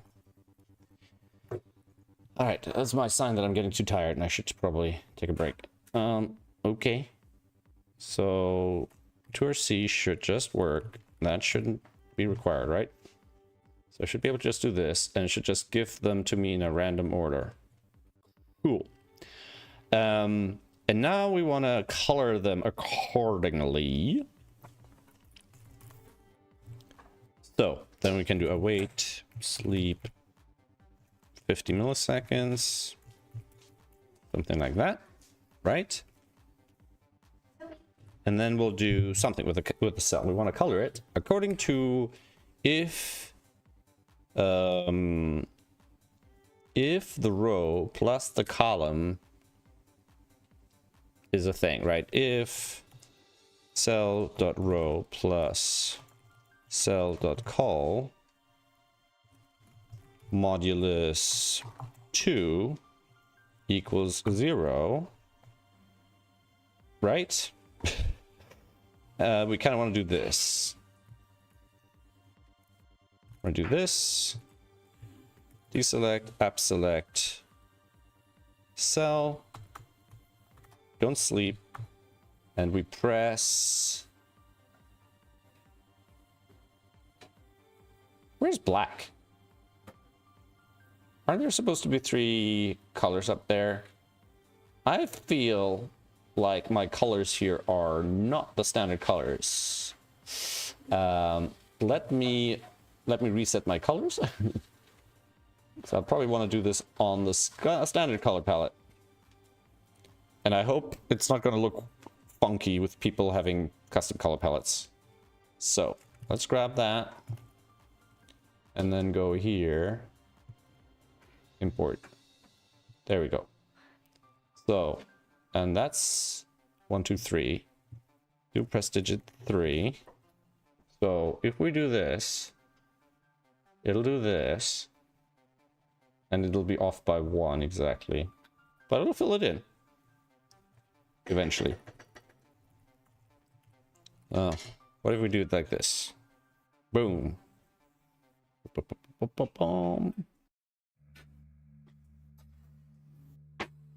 All right. And then we can do another short sleep, like just like 100 or 200 milliseconds. Hey, this is more like it. How about a game of checkers? Something like that. And we could even, if I'm feeling randy, we could implement like Connect 4 or something. Like we could literally connect implement a whole other game. We might want to do like more than one at a time.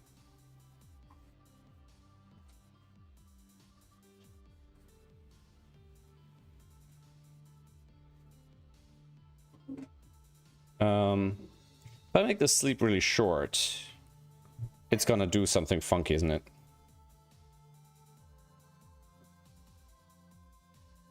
It wasn't actually too funky.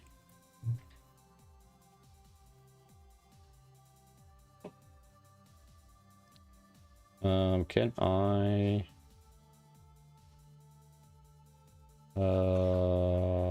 show scene cell off. Hey, there's more like it. How about a game of checkers?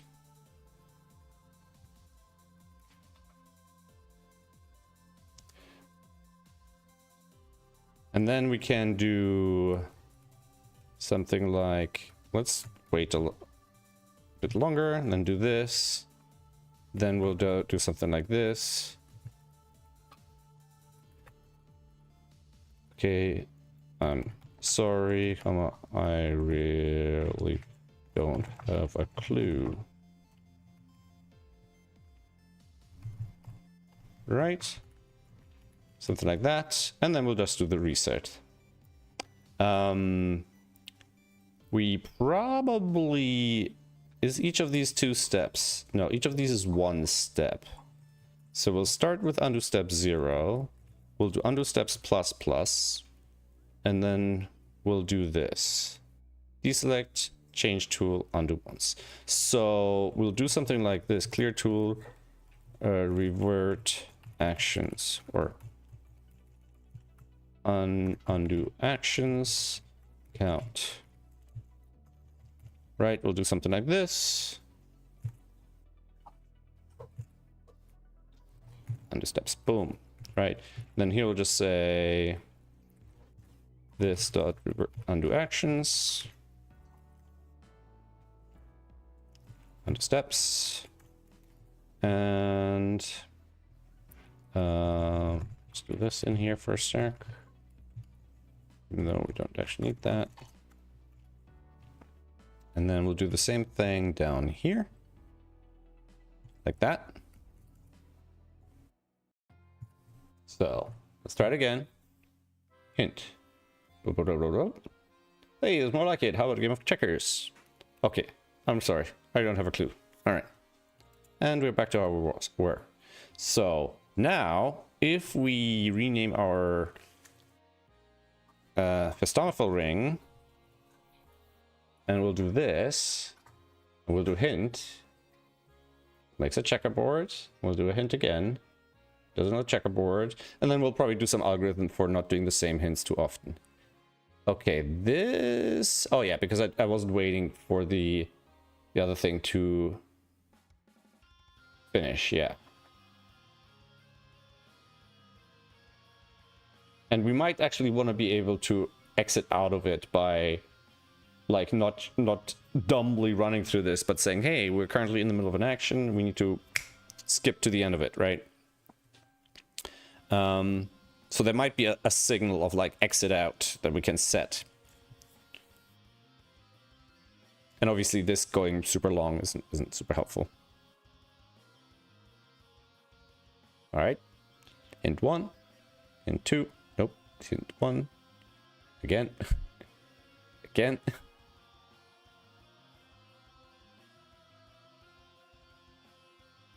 Why is it always picking that one?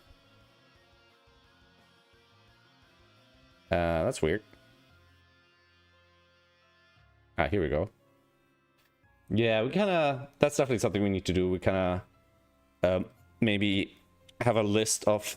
Or like we randomize a list of hints. Nah, we don't want to do that either. But But maybe we do need to have what's the word?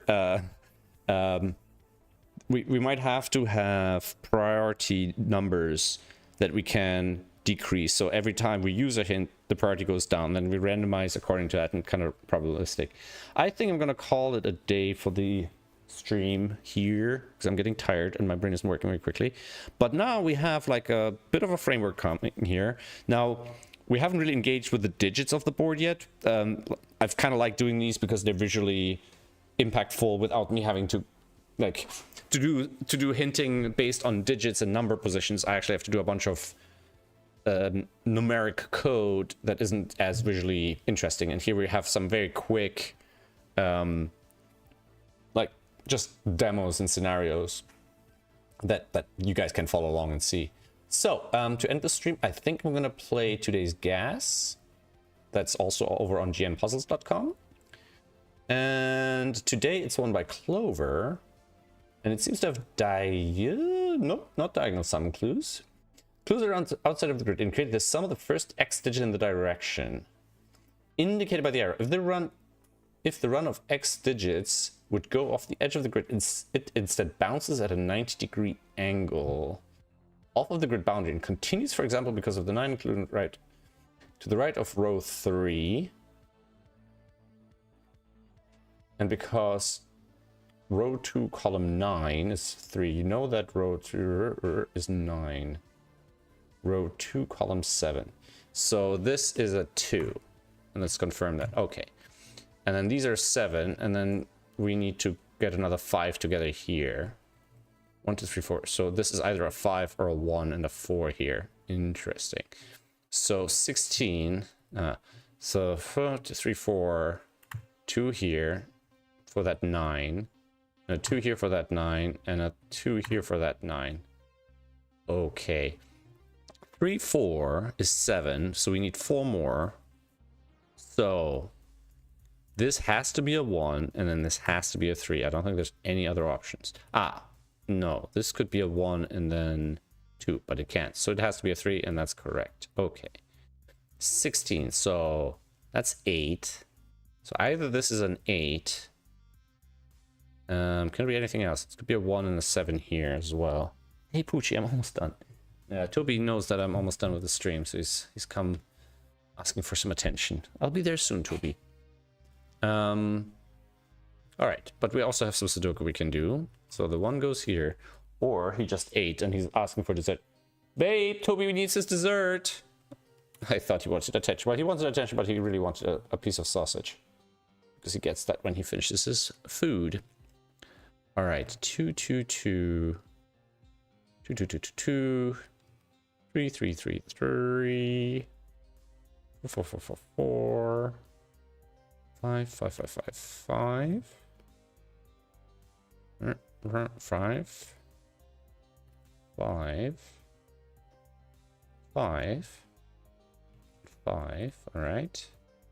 Don't have any 6s. We have some 8s. Not a lot. We've got 1, 9. Okay, 1, 2, 3, 5, 6, 7, 8. 6, 7, 8. Oh, okay. So that's gotta be a 9. And over here we have 7 and 8. And then we have 3, 4, 5, 6. And then we have 7, 8, 9 here. All right. So how does that deal with these? So 12. So we have 8. And to get to 12, we could have a 4 here, or we could have a 3 and a 1. Okay. 6, 7, 5, 6, 7, 8, 9. So we need 7 more. So that can only be a 7. All right. For the 16.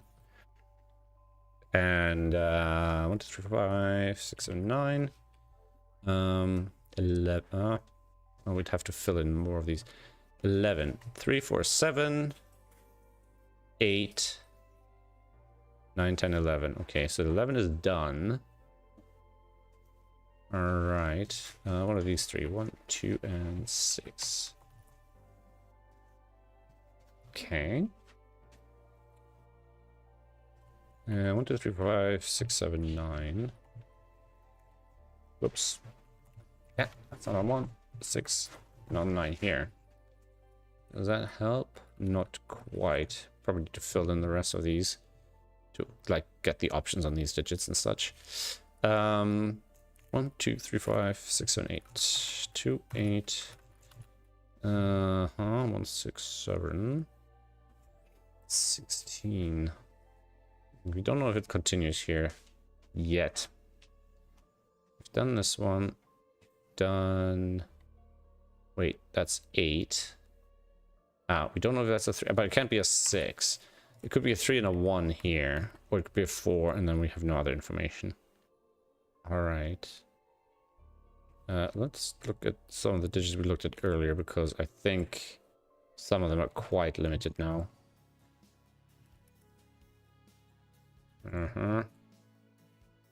Not quite limited enough yet. I've got a 6 over here. No 6 here, no 7 here actually. 6 and 6. Let's see, we have 1, 2, 3, 4, 5, 6, 7, 8. So 1, 4, 8 over here. 1, 4, 8 and 2's here. 1, 4, 8 here. Right?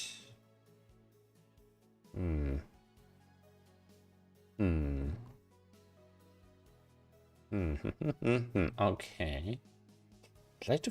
Why were these down here easier? I don't know. All right, so I think the 11 is the smallest here, which is the most interesting. So 1, 2, 3, 4, 5, 6, 7, 8, 9. So this is 7. So the highest this can be a 4. So it has to be a 1. 4, 8. So that's 7, 8. No 8 here. 9. And then 5. So that's 8. Now to get to 11, we need 3 more. So this can be a 1 or a 3. And then if this is a 1, this has to be a 2, which it can't be. So this has to be a 3. 3, 5, 6, 7, 9. That's a 1. 4, 8. And this is 1, 6, 7, 9. Put the ones here. So 12. So that's 7. So that can't be 9 or 7. So it's gonna be the 1. So we have 8. So this it could be a 4. 3, 4, 5, 6. It can't be a 6. And if it's a 3, the 1 goes here, which it can't. So this is the 4. And then we have these numbers there. 8, 4, 7, 6. And these are 7, 8, 9. All right, so 16, 5, 6, 7, 8, 9. 16, done. 12 is done. 18. 8. 8. So these two have to be up 10, so that can't be a 9. And 1, yeah. So it's either... Sorry, wait. 8. These have to add up to 10. So it's 2, 8 or 1, 9. Okay, can be a 7. Alright. 18. So that's 8. Same thing. These need to add up to 10. 9, 1.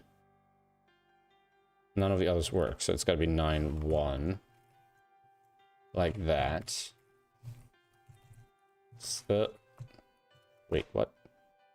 8, 9, 2. 1, 2, 3, 4, 5, 6, 8. 1, 2, 3, 4, 9. Here we go. 1, 3, 7. 1. All right. 3, 7. Okay. And now we probably need to look at some of the bigger ones, like this one. So that's 8, 9, 10. We need 6 more. 6 goes here. That might be it. And this was an unusual one, which can trip you up sometimes when you're not used to the rules. And I got it wrong. Oh no. Oh no. How long back? Where did it wrong? Oh no. How far back does this go? Oh, here. All right. let's just double check, because I could have made just a simple typo. So 1, 2, 3, 4, 5, 6, 7.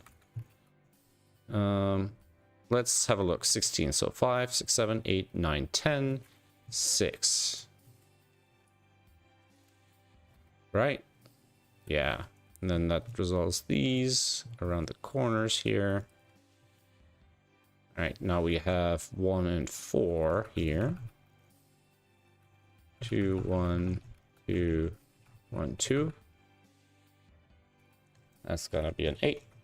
4, 8, 3, 4, 3, and 9. All right, this time we got it. This was interesting and exciting with that mistake, which probably wasn't a logical error, but just my lack of attention to the details. Awesome. Well, thanks for hanging out, guys. Cesarius Zmarek, thanks for hanging out and thanks for stopping by. I feel like I see some names here that I haven't seen before. Keith always hangs out and supports me, which I really appreciate. But we also have Software Livre and Cesarius Smarek. Thanks for stopping by, guys. Really appreciate it. And, you know, if you got spoiled for the April Fool's joke, don't spoil for other people. Thanks. I appreciate that. All right. Take care, guys.